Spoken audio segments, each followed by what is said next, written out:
آپ دیکھ لیں ہمیشہ ہی ایسا رہا ہے حلال اور حرام کی جنگ کہ حرام کا بعض اوقات ڈھیر جو ہوتا ہے وہ انسان کو اپنی طرف کھینچتا ہے. جب حرام اپنی طرف کھینچتا ہے، حرام زیادہ ہے، حلال کم ہے، اب وہ مجاہد ہے جو حرام کی طرف نہ جائے. اور مجاہد بڑے تھوڑے ہوتے ہیں، کیونکہ اب مجاہدین کو یہ بتا دیا گیا ہے دین بتانے والوں نے کہ کر بھی لو نا تو ہم تمہیں ایک ایسا نسخہ بتاتے ہیں جس سے معاف ہو جائے گا. تو مختلف مسالک کے غلط دین بتانے والوں نے گناہوں سے روکنے پر اتنا زور نہیں دیا جتنے گناہ بخشوانے کے ٹوٹکے بتانے پہ زور دیا ہوا. توجہ فرما رہے ہیں، یہ کرو سارے معاف، یہ کرو پچھلے معاف، یہ کرو اگلے بھی معاف. تو جب بخشش کے منڈیاں لگی ہوئی ہیں اور گناہ سے روکنا اور تقوی پر تاکید نہیں ہے تو پھر کیا ہوگا نیچرل نتیجہ؟ جس چور کو پتہ ہو کہ میں جج کو مثلا میں نے اگر 1,00,000 چرایا ہے، 5,000 اگر جج کے راستے میں خرچ کر دوں، جج کو خوش کرنے کے لیے 5,000 خرچ کر دوں، تو باقی 95,000 جج مجھے کہے گا ڈکار مار جا، تو بہت اچھا آدمی ہے. ٹھیک ہے نا؟ تو یہ جب کیا جائے گا تو اس کا نیچرل نتیجہ کیا ہوگا؟ چور زیادہ ہو جائیں گے. چونکہ چور کو ڈر کس کا تھا؟ سزا کا، پکڑے جانے کا، جیل میں چلے جانے کا، ہاتھ کٹ جانے کا. لیکن جب چور کو یہ بتا دیا جائے کہ تیرے سارے معاف ہیں، تو حج کر لے. دینی چور کو جب یہ کہا جائے، اللہ کے چور کو، اللہ کے نافرمان کو جب یہ بتا دیا جائے کہ تو اگر ساتھ والے کا کھا بھی گیا ہے حق تو عمرہ کر لے، حج کر لے، ٹھیک ہے، زیارت امام حسین پہ چلا جا، تیرے سارے معاف ہو جائیں گے. ایک نیک انسان، ایک پاکیزہ انسان ہو سکتا ہے اس کے بارے میں سوچے کہ یار یہ کیسا دین ہے. لیکن جو آلریڈی چور ہیں اللہ کے، وہ بڑے خوش ہوتے ہیں. وہ کہتے ہیں موجیں ہوگی ہماری، تو یہاں بھی کھاؤ، کربلا جا کے بھی کھاؤ، مرغے کھاؤ، گوشت کھاؤ، بہترین پیکج کے ساتھ جاؤ وہاں پر، سارے گناہ بخشواؤ، واپس آ جاؤ. یہ اس ذرا دین کی آپ تصویر دیکھیں بنا کے، کتنی بھیانک تصویر ہے. یعنی میں آپ کو مثال دیتا ہوں کہ پاکستان میں وہ سیاسی پارٹی جس کی حکومت ہے، ٹھیک ہے، ابھی کی بات نہیں کر رہا، فار ایگزامپل کہہ رہا ہوں، کسی کی بھی ہو جو اس وقت مثلا صاحب اقتدار ہو، وہ اپنی پارٹی والوں سے کہے کہ تم کہے بے شک نہ منہ سے، لیکن اس کے چیلوں کو، اس کے ممبرز کو یہ بات پتہ ہو کہ اس دور اقتدار میں، ان کے اپنی پارٹی کے دور اقتدار میں، ہم اگر پاکستان کے قانون کو توڑ بھی لیں، اگر ہم قومی خزانہ لوٹ بھی لیں، اگر ہم زکوٰۃ کھا بھی جائیں بجائے غریبوں کے دینے کے، اگر ہم فلان انکم تقسیم جو ہے غریبوں کی اس میں سے کمیشن رکھتے رہیں، ڈرا کے غریبوں کو کہ ہم تمہارا بند کرا دیں گے اگر بیچ میں سے اتنے ہمیں نہیں دو گے، وغیرہ وغیرہ، کمیشنیں کھاتے رہیں، بیوروکریسی میں ہو، فلان میں ہو، جس میں ہو، اور ہمیں یہ اطمینان ہو کہ کیونکہ صاحب اقتدار ہماری پارٹی ہے، اگر ہم پکڑے بھی گئے تو پولیس کو بھی ٹیلی فون آ جائیں گے اور جج کو بھی فون آ جائے گا اور ہم باعزت بری ہو جائیں گے. کچھ لوگوں نے دین اس طرح بیان کیا ہے کہ بعض لوگ سمجھتے ہیں کہ اہل بیت اطہار بھی اسی طرح کے ہیں. مثلا سمجھیے گا بات کو، جو پوائنٹ میں آپ کے ذہنوں میں ڈالنا چاہ رہا ہوں اس کو سمجھیے گا.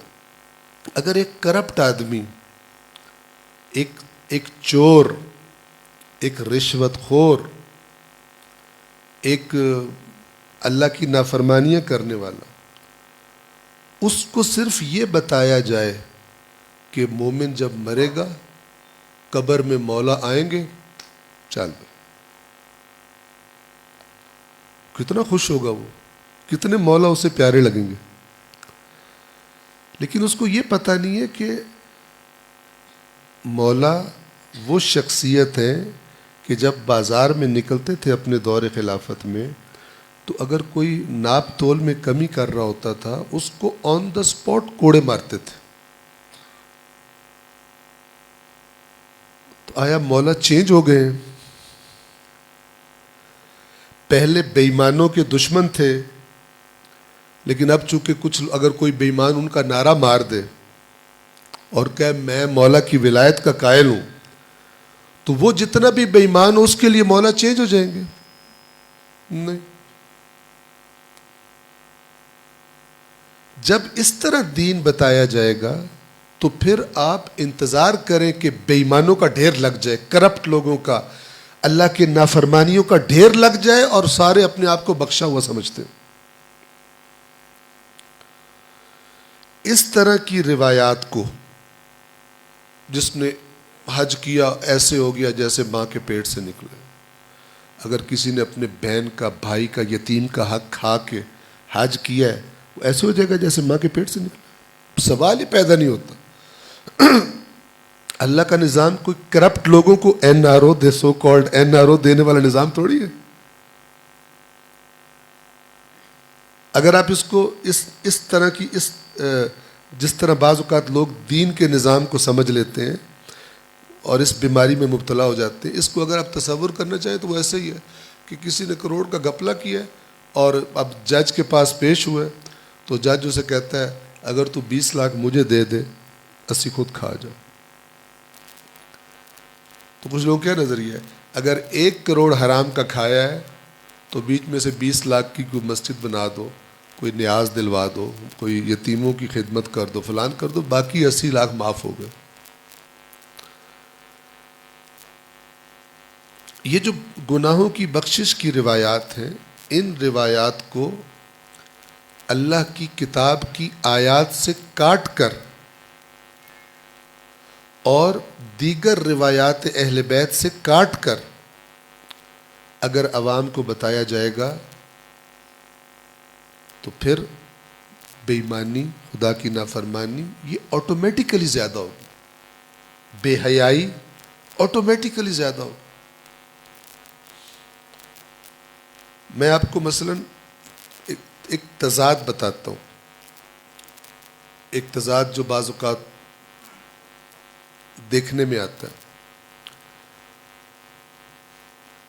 کہ مثلاً اہل بیت اطہار کے مصائب میں، اہل بیت اطہار کے مصائب میں ایک حصہ ان کے مکنہ و چادر چھیننے کا ہے، لیکن آپ عقل کی کمی دیکھیں اور اس سے میسج حاصل کرنے کی کمی دیکھیں. کیوں سن کے رو رہے ہیں؟ اس سے گناہ معاف ہوتے، ایک آنسو نکلے تو سارے گناہ معاف ہو جاتے. اس پردے چھننے کی اہل بیت اطہار کو شدید تکلیف اور یہ بڑی مصیبت ان کے لیے تھی یا نہیں تھی؟ جی، کتنی ہی خواتین ہیں جو یہ مصائب سنتی ہیں، پردے کے رو رہی ہوتی ہیں لیکن خود پردہ نہیں کرتی. اس سے بڑی کوئی جہالت ہوگی معاشرے میں؟ اہل بیت اطہار کے ذکر کو ہمارے عمل سے کاٹ دینا، اس کی بدتر کوئی مثال ہوگی؟ کہ ایک بندہ سنے کہ امام حسین علیہ السلام نے عین جنگ کے موقع پر ظہر عاشورہ دشمنوں سے یہ کہلوا کر کہ ہم نے نماز پڑھنی ہے، تھوڑی دیر کے لیے جنگ کو روک دو، جنگ رکوائی اور نماز پڑھی. توجہ فرما رہے ہیں؟ یہ سننے والی قوم بھی مثلا ان میں سے بھی ایسے افراد ہوں جو یہ سنتے ہوں ہر بار لیکن پھر بھی نماز نہ پڑھتے ہوں.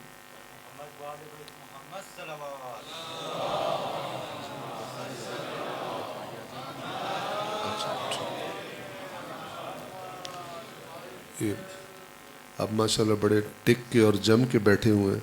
تھوڑی سی اس کو تبدیل کریں گے پیچھے، چونکہ جگہ کم ہو گئی ہے. ایک صلوات پڑھتے ہوئے تھوڑے تھوڑے آگے آ جائیے. بر محمد و آل محمد صلوات.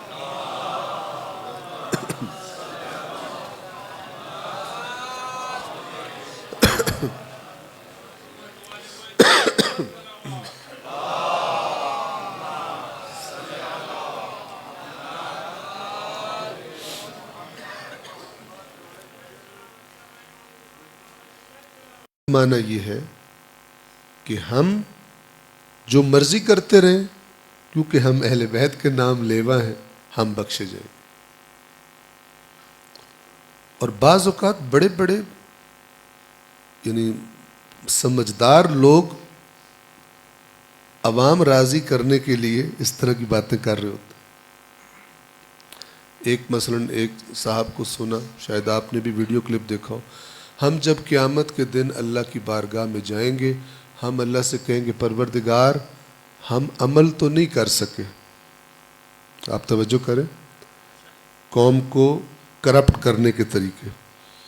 ہمارے دامن عمل سے تو خالی ہیں، لیکن ہم اہل بیت کی محبت ساتھ لائیں. لوگ بڑے خوش ہوتے ہیں. اس طرح ہم بخشے جائیں گے. جبکہ خود اہل بیت نے فرمایا کہ اگر تم ہماری اطاعت نہیں کرتے تو یہ دعوی محبت تمہیں کام نہیں آئے گا. یہ نہیں بتاتے. یہ والی روایات یہ بیچ میں سے پی جاتے. مثلا دیکھیں، آپ سنتے ہیں ہمارے شیعہ وہی کامیاب ہیں، وہ جنت میں فلان مقام پر ہیں. یہ والی روایات سنتے ہیں. لیکن انہی ہستیوں کی ایک اور روایات بھی ہیں. مثلا میں آپ کو ایک اگزامپل دوں، اشارہ کروں.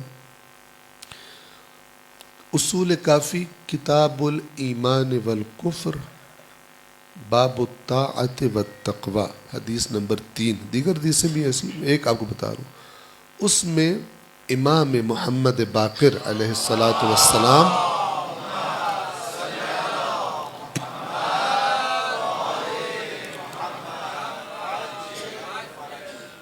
اپنے ایک صحابی کو جس کا نام جابر جعفی ہے اس سے کہتے ہیں، فرماتے ہیں یا جابر. یعنی یہ حدیث اگر آپ پڑھیں، لمبی حدیث ہے، اگر مجھے موقع مل گیا تو میں آپ کی خدمت میں عرض بھی کر دوں گا اسی 5 دنوں میں. تو سٹارٹ یہاں سے کرتے ہیں، اور آپ اگر وہ حدیث پڑھیں تو آپ کو لگے گا کہ یہ والا پرابلم جو ادھر آج کے زمانے میں ہے، خود ائمہ کے زمانے میں بھی تھا کہ انسان اللہ رسول کی اطاعت نہ کرے، تقوی نہ بھی ہو، تو اہل بیت کے صدقے بخشا جائے گا. چونکہ نسبت ہے. کون سی نسبت ہے؟ دیکھیں، امام اسے فرماتے ہیں یا جابر، اے جابر، ایکتفی من انتحل التشیع ان یقول بحبنا اہل البیت. کیا وہ شخص کہ جو یہ کہتا ہے کہ میں شیعہ ہوں، اپنے آپ کو تشیع کی طرف نسبت دیتا ہے، کہتا ہے میں شیعہ ہوں، کیا اس کے لیے کافی ہے کہ وہ یہ کہے کہ مجھے اہل بیت سے محبت ہے؟ یہ والا پرابلم اس زمانے میں بھی تھا، دعوے دار محبت. تو امام نے پھر خود ہی اس کو رد فرمایا، اور رد بھی قسم کھا کے فرمایا. روایت کے لفظ یہ فواللہ، تو اللہ کی قسم، ما شیعتنا، ہمارا شیعہ نہیں ہوتا، الا من اتقى اللہ واطاعہ. اللہ کی قسم اے جابر، ہمارا شیعہ نہیں ہوتا مگر وہ شخص جس میں 2 باتیں نظر آتی ہوں، ایک اللہ کا تقوی اور دوسری اللہ کی اطاعت. یعنی جب اس کے آس پاس کے لوگ جو اس کی زندگی کو جانتے ہیں، اس کے لین دین کو جانتے ہیں، اس کے اخلاق کو جانتے ہیں، توجہ فرما رہے ہیں، جب ان سے پوچھا جائے تو وہ کہیں اللہ کا نیک بندہ ہے. خلاصہ اللہ کا نیک بندہ. یہ اپنی زبان میں کہہ رہا ہوں، ورنہ امام کے لفظ کیا ہیں؟ الا ما شیعتنا، نہیں ہے ہمارا شیعہ، الا سوائے من اتقى اللہ، اس کے سوائے اس کے کہ جو اللہ کا تقوی رکھتا ہے، وَأَطَاعَهُ، اور اللہ کی اطاعت کرتا ہے.